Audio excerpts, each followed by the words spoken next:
یہ دنیا ایک مسافر خانہ ہے بلکہ ایک سراں ہے۔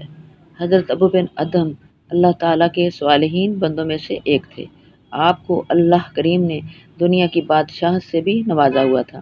ایک دن اپنا دربار سجائے ہوئے بیٹھے ہوئے تھے کہ اچانک ایک شخص جو بہت پروقار نظر آ رہا تھا دربار میں داخل ہوا۔ سب درباری مارے حیرت سے اسے دیکھ رہے تھے کہ یہ بغیر اجازت اچانک کیسے گھس آیا اور کیسے دلیری کے ساتھ ادھر ادھر دیکھتا ہوا بادشاہ سلامت کی مسند کی طرف بڑھ رہا ہے۔ جب آپ کے قریب پہنچا تو آپ نے فرمایا، تم کون ہو اور کس کی اجازت سے اندر آگے ہو، اور تمہیں پتہ نہیں یہ بادشاہ کا دربار ہے، کوئی سراہ نہیں؟ تو اس آنے والے نے جواب دیا، میں تو کافی عرصہ سے اسے سراہ ہی جانتا ہوں۔ بتاؤ، پہلے ادھر تمہارے پردادا بیٹھتے تھے، پھر دادا، اور پھر تمہارے بابا، وہ سب کہاں ہیں؟ آپ نے فرمایا، وہ سب تو چلے گئے۔ تو آنے والے نے کہا، پھر تمہیں بھی ایک دن چلے جانا ہے، پھر بتاؤ یہ سراہ ہے کہ نہیں؟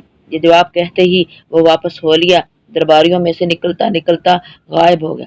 اس واقعہ نے ابو بن ادم پر اتنا اثر کیا کہ آپ دنیا کی بادشاہت، تخت و تاج، سب کچھ چھوڑ چھاڑ کر جنگل کی طرف نکل گئے۔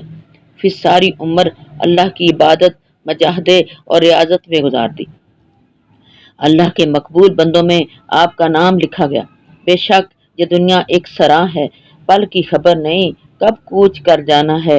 اللہ کریم سے دعا ہے کہ ہمیں دنیا کے ساتھ ساتھ آخرت کی فکر عطا فرمائے، آمین، اور ہر لمحے ہمیں نیکی کی توفیق عطا ہو جائے، تاکہ جب بھی آخرت کی طرف کوچ کرنے کے لمحے آئیں تو ہم بھی کسی نہ کسی نیک اعمال میں مصروف ہوں، جیسے جے کے امام صاحب تھے، امامت کرنے کا شرف حاصل تھا، جمعے کا روز ہے، صبح فجر کی نماز میں ہیں، سر سجدے میں رکھا تو اللہ کریم کے پاس روح پرواز کر گئی۔ سبحان اللہ، کس قدر مقدر والی شخصیت تھی۔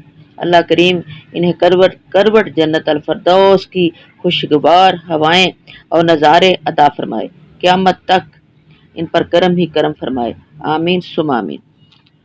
کیوں اپنا آپ بلایا ای، کیوں اپنا آپ بلایا ای، دنیا تے دل لایا ای، تینوں اجے بھی ہوش نہ آیا ای۔ پڑھو لا الہ الا اللہ، پڑھو لا الہ الا اللہ، حق لا الہ الا اللہ، حق لا الہ الا اللہ، لا الہ الا اللہ محمد الرسول اللہ، صلی اللہ تعالی علی محمد صلی اللہ علیہ وآلہ وصحابہ وازواجہ وذریاتہ واہل بیتہ وبارک وسلم وصلی علیہ